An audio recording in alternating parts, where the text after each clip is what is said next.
the need to halt climate change becomes more urgent with each day, an increasing number of government leaders and prominent social scientists are acknowledging the effective solution of the plant-based diet.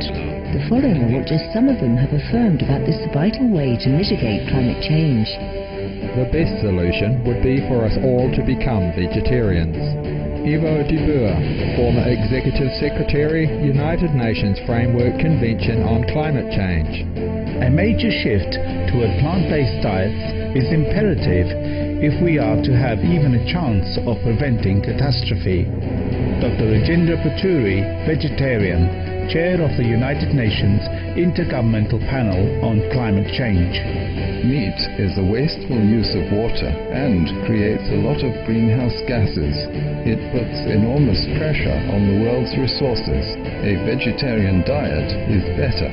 Lord Nicholas Stern, leading economist, UK. We are long overdue for a global discussion on how best to promote a diversified, high-protein vegan diet for the human race. Jeremy Rifkin, economist, USA. Forget ending dirty coal or natural gas pipelines.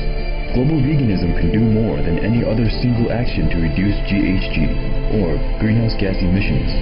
Dr. James McWilliams, vegan, economist, USA. It's absolutely correct that the growing meat intensity of diets around the world is one of the issues connected to this global crisis. Not only because of the CO2 involved, but also because of the water consumed in the process. You could add in the health consequences as well. Al Gore, 45th Vice President, United States. We believe that the life cycle and supply chain of domesticated animals raised for food have been vastly underestimated as a source of greenhouse gases, and in fact account for at least half of all human-caused greenhouse gases.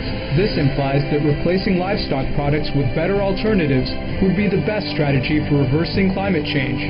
In fact, this approach would have far more rapid effects on greenhouse gas emissions and their atmospheric concentrations, and thus on the rate the climate is warming, than actions to replace fossil fuels with renewable energy. Dr. Robert Goodland, former World Bank Senior Environmental Advisor, and Jeff Anhang, World Bank Research Officer. Now these cattle, these pigs, these chickens, these goats, they didn't want to be born. You created them. All 1.5 billion cows in the world. You created them. They don't want to be killed, but you kill them to eat. In the process, you kill not just them, you kill the planet. Now what can we do? The costs to reducing carbon dioxide are much larger because it needs technology. The cost to reducing methane is zero. Simply stop eating meat. Manika Gandhi, vegan, Parliament member, India. A change of diet is literally our biggest chance to stop global warming, as well as improving our health and saving money. Less meat equals less heat. Edward Macmillan Scott, Vice President, European Parliament.